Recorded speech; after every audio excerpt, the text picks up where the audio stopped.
Hello दोस्तों, जय हिंद, नमस्कार। रोजगार इन्फोटेक में आपका स्वागत है। और आज मैं आपको कुछ प्रूफ दिखाना चाहता हूँ एनपीएसएस के रिगार्डिंग से। मैं भी इस कंपनी का पंचायत असिस्टेंट में एक एम्प्लॉय हूँ। इस बात का मैं आज आपको कुछ प्रूफ दिखाना चाहता हूँ। तो चलिए मैं दिखाता हूँ वो प्रूफ क्या है। तो यहाँ आप देख सकते हैं वो रसीद, जिसमें मैंने कि 15,340 रुपया पेड किया था ट्रेनिंग फ़ी के लिए। अब देख सकते हैं यहाँ पे ऊपर में लिखा हुआ है राष्ट्रीय निजी कर्मचारी चयन एजेंसी SCPL और national private staff selection agency NPSSA, जिसमें मैंने 15,340 रुपया पेड किया था ट्रेनिंग फ़ी, जिसमें यहाँ पे लिखा हुआ साफ साफ ट्रेनिंग फ़ी 13,000 और GST 2,340 रुपया। तो दोस्तों, मैं इस कंपनी पर भरोसा करके मैंने पेड किया है। अगर आपको भरोसा नहीं होता है तो आप पेड नहीं करें, आप इसमें नहीं दें। और रसीद के बाद दूसरा प्रूफ ये है कि ये मेरा ऑफ़र लेटर जो हम लोग को कल दिया गया है, इसमें साफ साफ लिखा हुआ है कि हमें काम करना है 1 अप्रैल 2024 से 2024 से हमें काम करना है। क्या हमारा सालाना इनकम है, और इसमें जो ऑफर लेटर में जो कुछ भी है यहाँ साफ साफ लिखा हुआ है। ये भी मेरा दूसरा प्रूफ है, ये आप देख सकते हैं। इससे साफ मैं बताना चाहता हूँ कि मैं भी पंचायत असिस्टेंट के लिए क्वालिफाई हुआ हूँ इस कंपनी में, और मैंने पूरा कंप्लीट किया है। 1 अप्रैल से हमारा ज्वाइनिंग लेटर मिला है, मतलब ऑफर लेटर मिला है जो 1 अप्रैल से हमारा ज्वाइन होगा। ठीक है, तो चलिए अब मैं कुछ और प्रूफ दिखाना चाहता हूँ कि हमारे यहाँ कल ऑफर लेटर वितरण करने के लिए कौन कौन आए थे। तो आप देख सकते हैं यहाँ पे हजारीबाग के सांसद श्री जयंत सिन्हा जी, उनके द्वारा कल हमारा ऑफर लेटर वितरण किया गया। और मैं आपको दिखाता हूँ हजारीबाग के DSP द्वारा भी ऑफर लेटर वितरण किया गया है। ये हमारे हजारीबाग के DSP, इनके द्वारा भी ऑफर लेटर वितरण किया गया। अब देख समझ सकते हैं कि हजारीबाग के सांसद और DSP के द्वारा ऑफर लेटर वितरण किया गया है, इस पर कितना भरोसा किया जा सकता है। इस बात को आप बखूबी समझ सकते हैं। हाँ, मैं दिखा रहा हूँ उनका इंटरव्यू जयंत सिन्हा जी का, जो ऑफर लेटर वितरण करने के बाद क्या बोलते हैं, आप खुद भी थोड़ा सा देख लें। हो रही है national private staff selection agency के इस कार्यक्रम में आकर लगभग 50 युवाओं को ऑफर लेटर देकर हम लोगों का अथक प्रयास हरदम यही रहता है कि क्षेत्र में हमारे प्रतिभावान और मेहनती युवाओं को बेहतर से बेहतर रोजगार का हम लोग अवसर दें। तो दोस्तों चलिए अब मैं आपको साफ साफ बताता हूँ कि काम क्या है पंचायत असिस्टेंट का, ब्लॉक लेवल का, ब्लॉक मैनेजर का काम क्या है, ये मैं आपको बतलाता हूँ। अब साफ साफ नोटिफिकेशन में लिखा हुआ है कि हमारा काम है एक कोऑर्डिनेशन के रूप में, कोऑर्डिनेटर के रूप में। ठीक है, जिसको हम बोल सकते हैं क्रॉस वेरिफिकेशन करना। हमारा काम है वेरिफिकेशन करना, कैंडिडेट का वेरिफिकेशन करना और दूसरे संस्था का वेरिफिकेशन करना। अब वो कैसे होगा ये मैं बतलाता हूँ, अभी मैं आपको समझा रहा हूँ। जैसे कि मान लीजिए मेरा एक स्कूल है, मैं एक स्कूल चलाता हूँ। अब मुझे अचानक चाहिए 2 टीचर चाहिए जो B.Ed पास होना चाहिए, और एक चपरासी चाहिए। तो मुझे चाहिए 3 स्टाफ, 2 टीचर और एक चपरासी। तो इसके लिए मैं आवेदन करूँगा SCPL कंपनी के ऑनलाइन वेबसाइट पे, जो NPSSA जो है NPSSA, इस कंपनी के वेबसाइट पे मैं आवेदन दूंगा कि मुझे 3 स्टाफ चाहिए, उसमें से 2 टीचर चाहिए और एक चपरासी चाहिए। तो मेरा स्कूल जिस भी पंचायत में होगा, उस पंचायत का पंचायत असिस्टेंट मेरे स्कूल में जा कर के प्रिंसिपल से मिल के या फिर डायरेक्टर से मिल के और पहले वेरीफाई करेगा कि स्कूल में सही में चाहिए भी या नहीं। जब वो पंचायत असिस्टेंट यहाँ से वेरीफाई करके दे देगा, ये आवेदन देगा यहाँ से वेरीफाई आवेदन, सबसे पहले इसके पास आवेदन आएगा इसके ब्लॉक मैनेजर के द्वारा।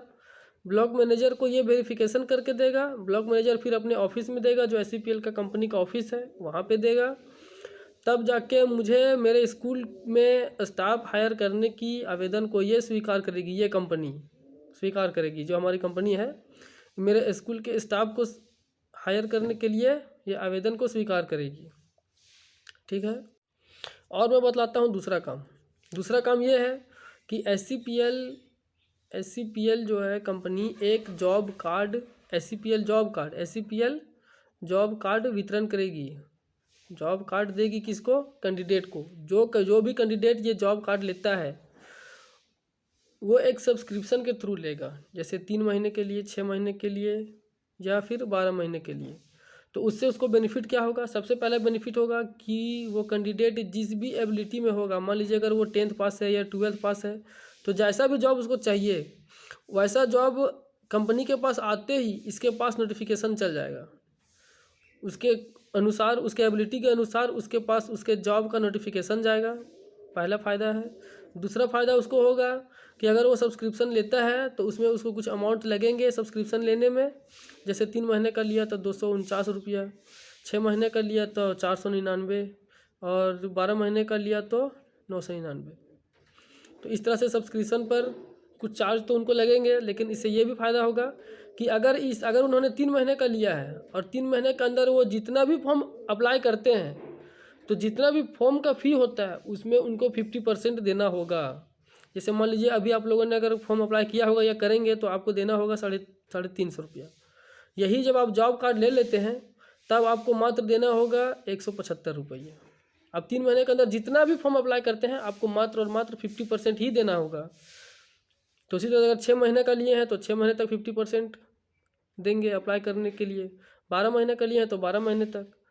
तो इसमें क्या है कि जो भी जॉब कार्ड लेगा, जो व्यक्ति जो कैंडिडेट लेगा इस कंपनी से, उसको सबसे पहले पंचायत असिस्टेंट के पास जाके अपना डॉक्यूमेंट वेरिफिकेशन करवाना होगा, अपना सारा डिटेल एड्रेस वगैरह वेरिफिकेशन करवाना होगा। मुझे उम्मीद है कि आप लोग समझ गए होंगे कि पंचायत असिस्टेंट का काम क्या है। पंचायत असिस्टेंट का काम है कंपनी, अगर कोई भी कंपनी जो आपके पंचायत के अंदर आती है, कोई भी संस्था जो आपके अंदर आती है, आपके पंचायत के अंदर आती है, आपको उसका वेरिफिकेशन करना है, ना कि दूसरे पंचायत में जाके या कहीं दूसरे दूर दराज में जाके। वैसा नहीं करना है। आपके पंचायत के अंदर है तब आपको उस संस्था का पंचायत का वेरिफिकेशन करना है। और अगर कोई कैंडिडेट जो आपके पंचायत के अंदर है जो जॉब कार्ड लेना चाहता है तो उसका वेरिफिकेशन करना है। आप उस कैंडिडेट को यहाँ से वेरीफाई कीजिएगा तभी उसको कंपनी जॉब कार्ड देगी। मैं एक बार फिर से बता दूं कि इस कंपनी में पंचायत असिस्टेंट का काम क्या है। पंचायत के अंदर वेरिफिकेशन करना, और ब्लॉक मैनेजर का काम है कि उसके ब्लॉक में जितने भी पंचायत आते हैं उन पंचायत के असिस्टेंट्स को कमांड करना और उनको हर तरह का नोटिफिकेशन भेजना, उनको वेरिफिकेशन के लिए भेजना, उनसे वेरिफिकेशन कलेक्ट करके ऑफिस में जमा करना। ये होगा ब्लॉक मैनेजर का काम, ठीक है। और जैसा कि आप नाम में ही आप देख रहे हैं, national private staff selection agency. Staff selection agency का मतलब क्या होगा? कर्मचारी को सिलेक्ट करना, कर्मचारी को हायर करना, ठीक है। तो अब मुझे उम्मीद है आपको क्लियर हो गया होगा कि इस कंपनी का काम है कि किसी भी दूसरे कंपनी को, जैसे कि अगर मान लीजिए डीएवी पब्लिक स्कूल है, उसमें चाहिए 5 टीचर चाहिए और 3 स्टाफ चाहिए, कर्मचारी चाहिए, या फिर 3 स्वीपर चाहिए झाड़ू लगाने के लिए। तो ये डीएवी पब्लिक स्कूल जो है ये आवेदन देगी इस कंपनी को, ऑनलाइन आवेदन करेगी कि मुझे 5 टीचर चाहिए और 3 स्टाफ चाहिए। तो ये कंपनी जो है ये स्कूल जिस पंचायत के अंदर आता होगा उस पंचायत असिस्टेंट को भेजेगी नोटिफिकेशन पूरा फुल डिटेल के साथ कि आप स्कूल में जाके और वहाँ के मैनेजर से, वहाँ के डायरेक्टर से बात कीजिए, वहाँ के प्रिंसिपल से बात कीजिए कि आपको सही में चाहिए या नहीं, आपने इसमें आवेदन किया है या नहीं।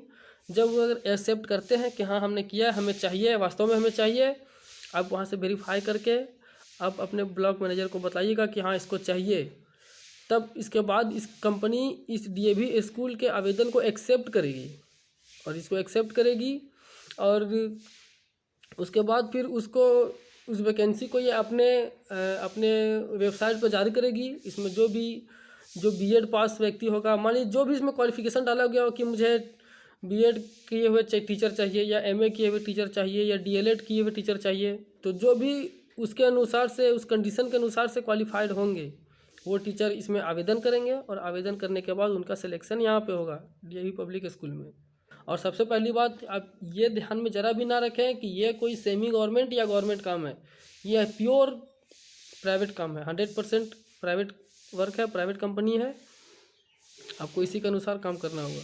तो दोस्तों मुझे उम्मीद है आपको समझ में आई होगी। अगर नहीं समझ में आई होगी तो आप मेरे चैनल का फर्स्ट वीडियो में जाकर कमेंट में देखिए, मेरा नंबर दिया हुआ है, आप मेरे नंबर पर कॉल कीजिए, मैं आपको सारी डिटेल बता दूंगा।